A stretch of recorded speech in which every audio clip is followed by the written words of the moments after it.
Hi friends, welcome back to Bhagyamma foods మన అమ్మ చేతి వంట ఛానల్కి స్వాగతం అండి. ఈరోజు మనం ఎంతో రుచికరమైన చిక్కుకాయ టమాటా కర్రీ ఎలా తయారు చేయాలో చూద్దాం. ముందుగా మీరైతే కొత్తగా మన ఛానల్ చూస్తున్నట్లయితే మన ఛానల్ సబ్స్క్రైబ్ చేసుకోండి. ఈ వీడియో నచ్చితే లైక్ చేయండి, మీ ఫ్రెండ్స్కి అందరికీ కూడా షేర్ చేయండి. ఓకే అండి, కర్రీ ప్రిపరేషన్కి వెళ్దాం. ముందుగా మనం ఒక గిన్నె తీసుకొని దాంట్లో ఆయిల్ పోసుకున్నామండి. ఆయిల్ వేడైంది, దాంట్లో తాలింపు గింజలు, అదేవిధంగా పచ్చిమిర్చి ముక్కలు మరియు ఉల్లిపాయ ముక్కలు అన్నీ వేసుకున్నామండి. వేసుకున్న తర్వాత కొంచెం కలుపుకున్న తర్వాత మళ్ళీ దీంట్లో కరివేపాకు కూడా వేసుకున్నాము. తర్వాత దీంట్లో అల్లం వెల్లుల్లి పేస్ట్ కూడా వేసుకోవాలండి. తర్వాత మనం పసుపు కూడా వేసుకున్నాము. ఇవన్నీ వేసుకున్న తర్వాత ఈ మొత్తాన్ని ఈ విధంగా కలుపుకుంటున్నాం. తర్వాత దీంట్లో 1 టేబుల్ స్పూన్ గరం మసాలా వేసుకున్నామండి. గరం మసాలా వేసుకున్న తర్వాత కూడా ఈ మొత్తాన్ని ఈ విధంగా కలుపుకున్నాం.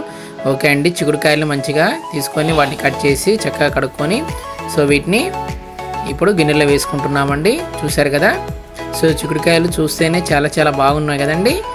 చాలా మంచి టేస్ట్ కూడా చాలా బాగుందండి మీరు తిన్న తర్వాత నిజంగా. చిక్కుడుకాయలు మొత్తం వేసిన తర్వాత ఈ మొత్తాన్ని ఈ విధంగా కలుపుకోవాలండి. తర్వాత బాగా పండిన టమాటాలు చూస్తున్నారు కదా, చూస్తే ఎంత పండుగ కనపడుతున్నాయో. ఇలా మంచిగా పండిన టమాటాలు వేస్తే చిక్కుడుకాయ కర్రీ ఇంకా చాలా టేస్ట్ ఉంటుందండి. చూసారు కదా, గ్రీనిష్గా ఇటు రెడ్ కలర్ ఎలా కనిపిస్తున్నాయి రెండు కాంబినేషను. అలా కలిపిన తర్వాత దీంట్లో రుచికి సరిపడా ఉప్పు వేసుకోవాలండి. మేమైతే 1 టేబుల్ స్పూన్ ఉప్పు, అదేవిధంగా 2 టేబుల్ స్పూన్ కారం వేసుకున్నామండి. ఈ రెండు వేసుకున్న తర్వాత ఈ మొత్తం కలిసే విధంగా ఇలా కలుపుకోవాలి. చూస్తూనే చాలా కలర్ఫుల్గా ఉంది కదండి.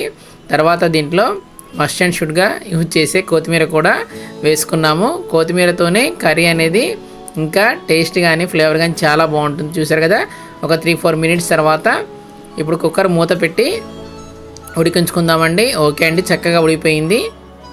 ఓకే, చూసారు కదా, కర్రీ ప్రిపేర్ అయిపోయిందండి. ఫైనల్గా దీంట్లో ధనియాల పొడి వేసాము. అంతే అండి, ధనియాల పొడి వేసిన తర్వాత ఈ మొత్తాన్ని ఈ విధంగా కలుపుకోవాలి. చూసారు కదా, ఎంతో రుచికరమైన వేడి చిక్కుడుకాయ టమాటా కర్రీ రెడీ అయిపోయింది. ఈ వీడియో నచ్చితే లైక్ చేయండి, మీ ఫ్రెండ్స్కి అందరికీ షేర్ చేయండి. మీరు కొత్తగా మా ఛానల్ చూస్తున్నట్టయితే సబ్స్క్రైబ్ చేయడం మాత్రం అస్సలు మర్చిపోవద్దు. Thank you so much for your support. ఈ వీడియో నచ్చితే డెఫినెట్ లైక్ మాత్రం చేయండి అండి. మీరు ఇచ్చే లైక్ అనేది మాకు ఎంతో సపోర్ట్గా ఉంటుంది. ఓకే అండి, థ్యాంక్ యూ.